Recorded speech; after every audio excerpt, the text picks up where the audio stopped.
You have 30 minutes. Hey, thank you, Mr. Speaker.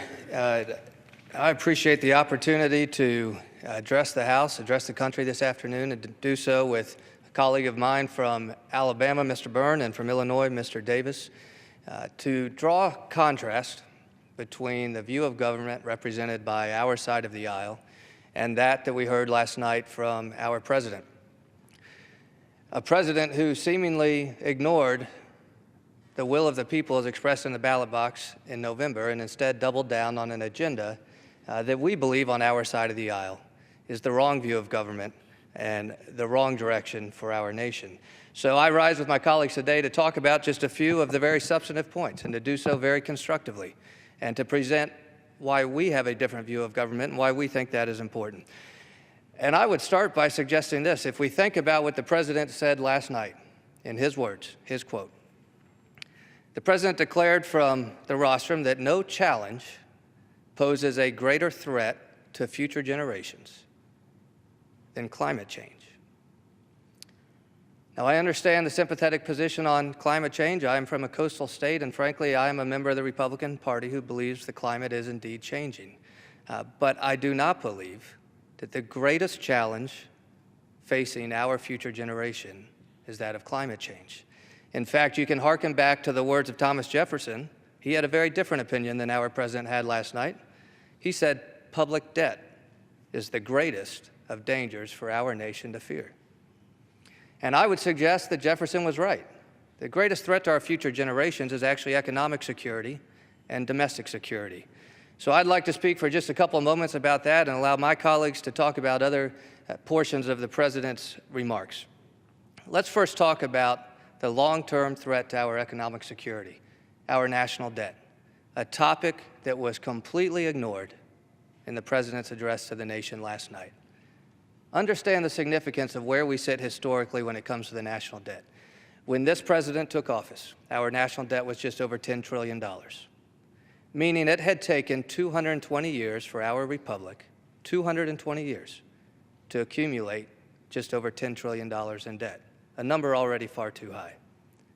And in the 8 years of this administration, an additional $10 trillion will be added under this president's watch. When he leaves his office, our debt will be over $20 trillion. Mr. Speaker, that is a threat to our national security. The greatest threat, perhaps, to our national security arguably could be an unwatched, out-of-control spending and debt that ultimately collapses our economic system and ensures that we are no longer the world's greatest superpower.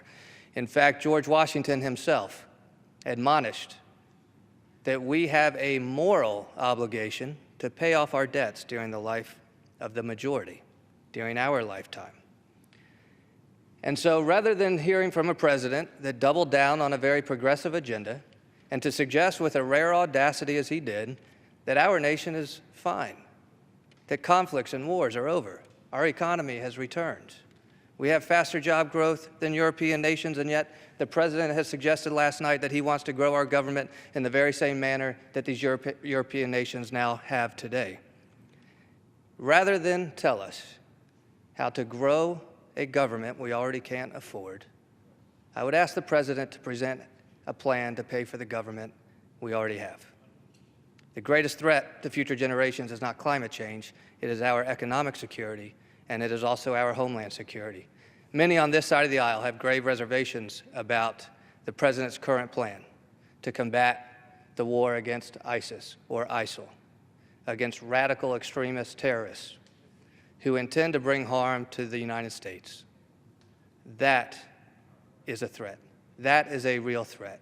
And the president called for something last night that I strongly agree with. I think this body should have a robust debate about an authorization to use military force.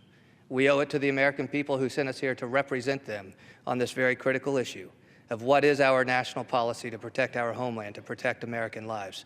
And in fact, what is the current plan to arm Syrian rebels, and what is the likelihood that that will actually be successful when we have seen a lack of success in areas like Iraq. And despite the declarations of last night, I would challenge that we are not as safe as perhaps the president suggested.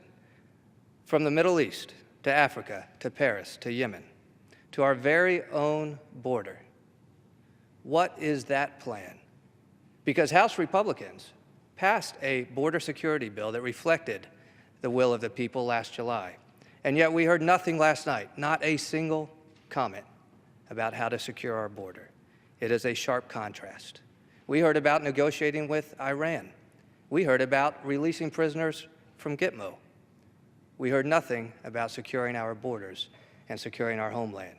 So we have taken this time today to present a constructive contrast between the President's view of government and our view of government and what we believe are the right priorities for our government.